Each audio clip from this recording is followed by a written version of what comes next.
নমস্কার বন্ধুরা, এই মুহূর্তে বাংলার আবহাওয়ার খুবই গুরুত্বপূর্ণ আপডেটের সঙ্গে আমরা চলে আসলাম। এবার পশ্চিমী ঝঞ্ঝার কারণে বৃষ্টির সম্ভাবনা আমাদের দুই বাংলার ওপরে, উত্তর এবং দক্ষিণ দুই বঙ্গেই হালকা থেকে মাঝারি মানের বৃষ্টির সম্ভাবনা তৈরি হতে চলেছে। শুধু যে পশ্চিমী ঝঞ্ঝা আছে এমনটিও নয়, বঙ্গের সাগরে আগামী আর কয়েক ঘন্টার মধ্যেই একটি শক্তিশালী সাইক্লোনিক সার্কুলেশন অর্থাৎ ঘূর্ণাবর্ত তৈরি হতে পারে। এই ঘূর্ণাবর্তের জেরেও বেশ কিছু রাজ্যে মাঝারি থেকে ভারী বৃষ্টির সম্ভাবনা তৈরি হচ্ছে। সেই সমস্ত আপডেটগুলো আপনাদের কাছে আমরা তুলে ধরব এবং এই পশ্চিমী ঝঞ্ঝার কারণে আমাদের বাংলায় বেশ কিছু জায়গায় কখনো একটু গরমের অনুভূত হবে, কখনো আবারও ঠান্ডা রিটার্ন করবে। এমন করে আগামী কয়েকদিন কিন্তু চলতে পারে, যার ফলে হালকা মাঝারি বৃষ্টির সম্ভাবনা এবং কোথায় কোথাও মেঘাচ্ছন্ন কন্ডিশন এবং গরমেরও অনুভূত হবে।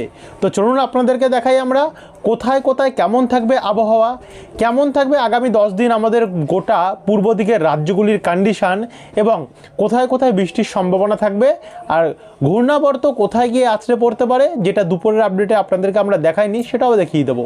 তো ভিডিওটিকে আপনারা বিনা স্কিপ করে শুরু থেকে শেষ পর্যন্ত অবশ্যই দেখতে থাকুন।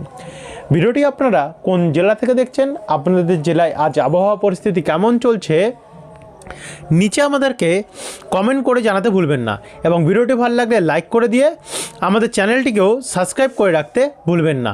তো চলুন আমরা ভিডিওটিকে এবারে শুরু করি। তো সর্বপ্রথম আমরা বৃষ্টির পরিমাণ দেখাচ্ছি। আমরা দেখাবো গাঙ্গেয় দক্ষিণবঙ্গের কোথায় কোথায় বৃষ্টির সম্ভাবনা কতটা রয়েছে। তো একটু দেখতে থাকুন, আপনারা সব কিছুই তুলে ধরবো। সবার প্রথম আমরা যদি বুধবার 11 তারিখ ভোরের কন্ডিশনটা দেখি যে বাংলায় কেমন পরিস্থিতি থাকবে। ভোরবেলা আমাদের গাঙ্গেয় দক্ষিণবঙ্গে আবহাওয়াটা যদি দেখি, তাতে ভোরবেলা কিন্তু ঠান্ডা থাকবে। তাপমাত্রা যে খুব একটা বেড়েছে এমনটি নয়, 1 ডিগ্রি করে কোথাও কোথাও বেড়েছে, কিন্তু কোথাও কোথাও এখন অবধি তাপমাত্রা কমা অবস্থাতেই থাকবে। যেমন পুরুলিয়াতে আমরা দেখতে পাচ্ছি 12 ডিগ্রি তাপমাত্রা এখনও থাকবে। রঘুনাথপুরও 12 ডিগ্রি দেখতে পাচ্ছি। আসানসোল চিত্তরঞ্জনে 13 থেকে 14 ডিগ্রি হয়েছে, অর্থাৎ 1 ডিগ্রি করে বাড়বে। দুর্গাপুরে 13 ডিগ্রি থেকে 2 ডিগ্রি বেড়েছে, মানে 15 ডিগ্রিতে এসছে এখানে। এদিকে আবারও বেলডাঙ্গা, বহরমপুর, মুর্শিদাবাদ, ডোমকল, করিমপুরে আমরা 13 করে তাপমাত্রা আমরা দেখতে পাবো, ভোরের কন্ডিশন থাকবে। একই সঙ্গে আমরা নদিয়াতেও শান্তিপুর, কৃষ্ণনগর, পান্ডুয়া, পূর্ব বর্ধমান, সোনামুখী, বাঁকুড়া, বাঁকুড়া, বিষ্ণুপুর এবং কতুলপুর এদিকগুলোতে 12-13-র মধ্যে আমরা দেখতে পাচ্ছি থাকবে। হুগলি এবং উত্তর 24 পরগনাতেও 13-14-র মধ্যে আমরা তাপমাত্রা দেখতে পাচ্ছি। খড়দা, কলকাতা এদিকে 15-16 করে তাপমাত্রা থাকবে।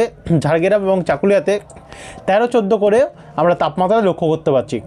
একই সঙ্গে পূর্ব মেদিনীপুরও 14-15 করে তাপমাত্রা থাকবে এবং এই সমস্ত সাইডগুলোতে এমনই থাকবে। উপকূলীয় দিকটাতেও 15-19 কোথাও কোথাও থাকতে পারে। এই হচ্ছে তাপমাত্রার কন্ডিশন, যার জন্য আমরা দেখতে পাচ্ছি যে একটু ঠান্ডা অনুভব হবে। কিন্তু উত্তরবঙ্গে আপাতত তাপমাত্রাটা 15 ডিগ্রি এবং 14 ডিগ্রি করে থাকবে বিভিন্ন জেলায়। তবে মেঘাচ্ছন্ন কন্ডিশন কিন্তু আমরা দেখতে পাচ্ছি না ভোরবেলা কোনো বৃষ্টির সম্ভাবনা নেই। এবং আমরা যদি উত্তর ভারতে দেখি, আমরা দেখাচ্ছি আপনাদেরকে কোথায় কোথায় বৃষ্টি হবে, একটু দেখতে থাকুন, সমস্ত কিছু তুলে ধরবো আপডেট। এদিকে মানালি হয়ে তুষারপাতের সম্ভাবনা রয়েছে, তবে প্রভাব কিছুটা কমবে আগামী 11 তারিখ। দেখুন এদিকে আবার নতুন করে ঝঞ্ঝা আসছে এবং এই ঝঞ্ঝাটা আমাদের ভারতের দিকে এসে আছড়ে পড়বে। তো এখান থেকে যদি আমরা একটু একটু করে এগিয়ে যাওয়া শুরু করি, অর্থাৎ 11 তারিখে দুপুরের কন্ডিশন দেখি, তো দুপুরবেলায় আমাদের গাঙ্গেয় দক্ষিণবঙ্গ এবং উত্তরবঙ্গ পুরোপুরিভাবে ক্লিন থাকবে। দার্জিলিংয়ের দিকে হালকা হালকা বৃষ্টির সম্ভাবনা থাকবে। 12 তারিখের যদি আমরা পরিস্থিতি দেখি, তো 12 তারিখে আমরা বৃষ্টির সম্ভাবনা দেখতে পাচ্ছি না। 13 তারিখ শুক্রবারের যদি পরিস্থিতি দেখি, তো 13 তারিখ কিন্তু আবহাওয়া ক্লিন থাকবে। 14 তারিখ শনিবারের যদি পরিস্থিতি দেখি, তো শনিবারে আমরা দেখতে পাচ্ছি যে আবহাওয়া পরিষ্কার থাকবে। অর্থাৎ শনিবার অবধি আপনারা ধরে নিন যে আবহাওয়া কন্ডিশন ভালোই থাকবে। তবে উত্তরবঙ্গের কার্শিয়ং, দার্জিলিং, ধৌতরি, শিরিকোলা এদিকগুলিতে কিন্তু আমরা দেখতে পাচ্ছি হালকা মাঝারি মানের বৃষ্টির সম্ভাবনা থাকবে। তো এখান থেকে আমরা একটু এগিয়ে 15 তারিখে যাব। তো 15 তারিখেও হালকা হালকা বৃষ্টির সম্ভাবনা দেখতে পাচ্ছি সকালের দিকে, কিন্তু দুপুরবেলা বৃষ্টি বাড়বে। দার্জিলিং দিকটাতে বাড়বে, কার্শিয়ং, শিরিকোলা, লাভা এদিকগুলোর নামচে দিকটাতে বৃষ্টি বাড়বে। তারই সঙ্গে সিকিমের দিকে কোথাও তুষারপাত, কোথাও ভারী বৃষ্টি থাকবে। ভুটান, নেপালের দিকে অনেকটা বৃষ্টি থাকবে। দক্ষিণবঙ্গে কখন আসবে একটু দেখতে থাকুন, আপনাদেরকে দেখাচ্ছি। তারপরে আমরা 16 তারিখে যদি যাই, 16 তারিখেও কিন্তু বৃষ্টি থাকবে না ভোরবেলা আমাদের উত্তরবঙ্গে, এবং দক্ষিণবঙ্গে কিছুই থাকবে না 16 তারিখে ভোরবেলা নাগাদ। কিন্তু রাত্রেবেলার দিকে যদি যাই, রাত্রেবেলা উত্তরবঙ্গে তেমন কিছু নেই এবং দক্ষিণবঙ্গ কিছু নেই। কিন্তু এই দেখুন 16 তারিখের পর থেকে একটি শক্তিশালী ঝঞ্ঝা পাকিস্তান হয়ে, আফগানিস্তান হয়ে ভারতের দিকে আস্তে আস্তে করে কিন্তু এগিয়ে আসছে। 17 তারিখ নাগাদ যদি আমরা যাই, 17 তারিখে এই ঝঞ্ঝাটা এসে পৌঁছে যাবে আমাদের গুজরাট, যোধপুর দিকটাতে, যার ফলে এই গুজরাট সাইডটাতে এবং এখানে আমরা বৃষ্টির সম্ভাবনা দেখতে পাচ্ছি। তো এটা আস্তে আস্তে করে গোয়ালিয়র, দিল্লি হয়ে দেখতে পাচ্ছেন বৃষ্টির প্রভাব বাড়বে। বিকানের, জয়পুর, আগ্রা, এই দিকগুলোতে, শ্রী গঙ্গানগর, এই অঞ্চলগুলোতে কিন্তু বৃষ্টির প্রভাব আস্তে আস্তে করে বাড়বে। তো সেখান থেকে আমরা একটু একটু করে এগিয়ে যাব। 19 তারিখ নাগাদ গোয়ালিয়র, এলাহাবাদের দিকে বৃষ্টিটা আসছে। কানপুর, ওরাই, ঝাঁসি, সাগার, এই ভোপাল দিকগুলোতে বৃষ্টির পরিমাণ একটু একটু করে কিন্তু বাড়বে। দেখুন পশ্চিমী ঝঞ্ঝার কারণে কিন্তু আস্তে আস্তে করে আমরা দেখতে পাচ্ছি বৃষ্টির পরিমাণ বাড়ছে, এবং 19 তারিখ নাগাদ গেলে এই বৃষ্টিটা লাস্ট এলাহাবাদ এবং ফাজিয়াবাদ অবধি আসছে, ফতেপুর এবং লখনৌ অবধি আসছে, এসে কিন্তু এর প্রভাবটাও কেটে যাচ্ছে। 20 তারিখ নাগাদ যদি দেখি, তো 20 তারিখের কিছু থাকছে না। 21 তারিখ শনিবার নাগাদ তো আমরা কিছু দেখতে পাচ্ছি না। 22 তারিখেও আবহাওয়া পরিষ্কার থাকবে, কিন্তু 22 তারিখের পর 23 তারিখ থেকে কিন্তু আবারও একটি ঝঞ্ঝার প্রভাব আমাদের বাংলার উপরে প্রবেশ করছে, যার ফলে গোয়ালিয়র, আগ্রা এই দিকগুলোতে কিন্তু আমরা হালকা বৃষ্টি দেখতে পাচ্ছি, এবং এদিকে তুষারপাতের সম্ভাবনা উত্তর কাশী, মানালি এদিকগুলোতে আসছে। কিন্তু একটু একটু করে এগিয়ে যেতে যেতে এই প্রভাবটা আমাদের ঝাড়খণ্ড দিকে আসছে।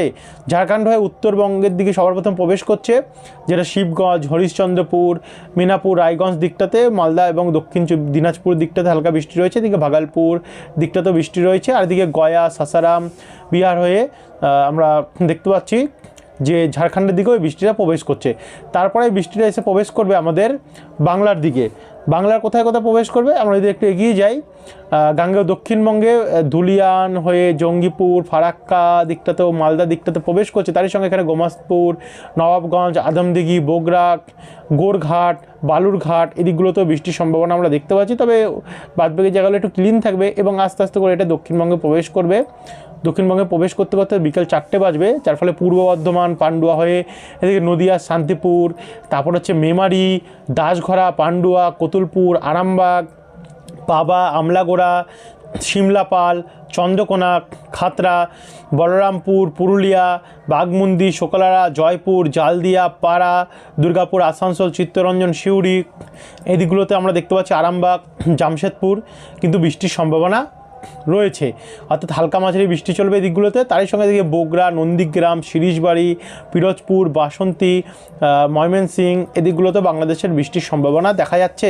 তো সেখান থেকে একটু এগিয়ে গেলে রাত্রি 9টা নাগাদ যদি আমরা দেখি, তো 9টা নাগাদ বৃষ্টি অনেকটা কমে যাবে। তবে এদিকে রানীবাঁধ এবং রায়পুর, শিমলাপালের দিকে হালকা হালকা বৃষ্টির সম্ভাবনা এই অংশটিতে আমরা লক্ষ্য করতে পারছি, এবং এখান থেকে একটু এগিয়ে গেলে মোটামুটি ওই অতটা বৃষ্টি দেখা যাচ্ছে। যাই হোক, তবে এই যে আপনাদেরকে দেখালাম বৃষ্টি এখন বর্তমানে যতটা রয়েছে ততটা কিন্তু বৃষ্টি নাও থাকতে পারে, অথবা এর দিয়ে বাড়তেও পারে, অর্থাৎ ভারী বৃষ্টির সম্ভাবনা হতে পারে, নয়তো বৃষ্টি এর দিয়েও কমতেও পারে। অর্থাৎ আবহাওয়ার ব্যাপারে কোনো কিছু 100% গ্যারান্টি দেওয়া যায় না, খালি আপনাদেরকে প্রতিনিয়ত আপডেট দেখতে লাগবে। আমরা প্রতিনিয়ত কিন্তু নতুন নতুন আপডেট আপনাদের কাছে প্রোভাইড করব।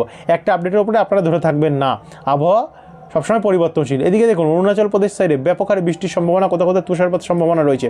এবার আমরা সরাসরি চলে যাব ঘূর্ণাবর্তের আপডেটে, যেটা আপনাদেরকে আমরা দুপুরে দেখাইনি, এখন বর্তমানে দেখাবো যে কী হতে পারে ঘূর্ণাবর্তের ফলে। তো তার জন্য আমাদেরকে যেতে লাগবে এখানে সরাসরি বায়ুর ঝাপটা মোড়ে আমরা চলে যাচ্ছি, বজ্রবিদ্যুৎ মোড়ে। তো এখান থেকে আমরা একটু জুম আউট করে নেব। দেখুন এমনিতেও তো 24 তারিখ মঙ্গলবার নাগাদ একটা ঘূর্ণাবর্ত বঙ্গোপসাগরের মধ্যভাগে তৈরি হচ্ছে। তবে এই যে ঘূর্ণাবর্ত সেটা যেহেতু এখন 24 তারিখ অবধি আমরা লাস্ট আপডেট পাচ্ছি, এর পরের আপডেটগুলো দেখলেই আমরা বুঝতে পারবো এটাতে কী হবে। কিন্তু তার আগের যদি ঘূর্ণিটা আমরা দেখি, অর্থাৎ যেটা বর্তমানে তৈরি হয়েছে ইতিমধ্যেই, তো এই দেখুন এটা লেটেস্ট ঘূর্ণি, যাতে কিন্তু বৃষ্টির পরিমাণ আগের থেকে অনেকটাই রয়েছে, এবং এটি ভারী থেকে অতি ভারী বৃষ্টির সম্ভাবনা নিয়ে এগোতে থাকবে। এগোতে এগোতে মালাক্কা দ্বীপ, আন্দামান এবং নিকোবর দ্বীপপুঞ্জের ওপর হালকা মাঝারি বৃষ্টি ফেলবে, এবং এখান থেকে একটু একটু করে এগোতে থাকবে। এগোতে এগোতে দেখুন আমরা দেখতে পাচ্ছি এটা শ্রীলঙ্কা অবধি যাচ্ছে। তবে এটা যে আমাদের বাংলার দিকে আসার একটা সম্ভাবনা ছিল, গত আপডেটগুলোতে বলেছিলাম, তার থেকে কিন্তু অনেকটা উল্টো হয়েছে। বাংলার দিকে তো আসবেন এবং আমাদের ভারতের দক্ষিণ ভাগে আসার সম্ভাবনা ছিল সেটা রয়েছে, তবে খুব একটা প্রভাব আমরা দেখতে পাচ্ছি যে দেবে না। হালকা বৃষ্টির সম্ভাবনা আমরা দেখতে পাচ্ছি রয়েছে, বাদবাকিটা অনেকটা পরিষ্কার হয়ে যাবে এবং 16-17-র মধ্যেও আস্তে আস্তে করে প্রভাব আসতে থাকবে একটার পর একটা, এবং ঘূর্ণাবর্ত পরপর তৈরি হতে থাকবে। তবে আমাদের ভারতের দিকে আসার সম্ভাবনাটা অনেকটা কমে গেছে আগের থেকে। তো যাই হোক, আপনাদেরকে দেখিয়ে দিলাম 21-22 তারিখ অবধি আমাদের ভারতের দিকে আসছে, তবে হালকা হালকা বৃষ্টির সম্ভাবনা দক্ষিণ ভারতে দেবে। তবে এইটা নিয়েও আপনাদেরকে বলছি 100% এটার উপর বিশ্বাস করে থাকবেন না। আবহাওয়া পরিবর্তনশীল, দেখা হলো পরবর্তীকালে এই শক্তি বাড়িয়ে আমাদের বাংলার দিকে আসতো কোনো বড়সড় সিস্টেম। তার জন্য আপনাদেরকে সাবস্ক্রাইব করে রাখতে লাগবে আমাদের চ্যানেলটিকে। যাই হোক, এখনকার জন্য ভিডিওটিতে এতটা রাখলাম। আগামীকাল আসবো নতুন আপডেট নিয়ে, যেখানে আরও নতুন পরিবর্তন কিন্তু তুলে ধরবো, দেখিয়ে দেবো আমাদের পরবর্তীকালে বাংলার দিকে বৃষ্টির সম্ভাবনা রয়েছে কিনা আরও বেশি পরিমাণে। ধন্যবাদ এই ভিডিওটি দেখার জন্য। সুস্থ থাকবেন, ভালো থাকবেন, অসংখ্য ধন্যবাদ।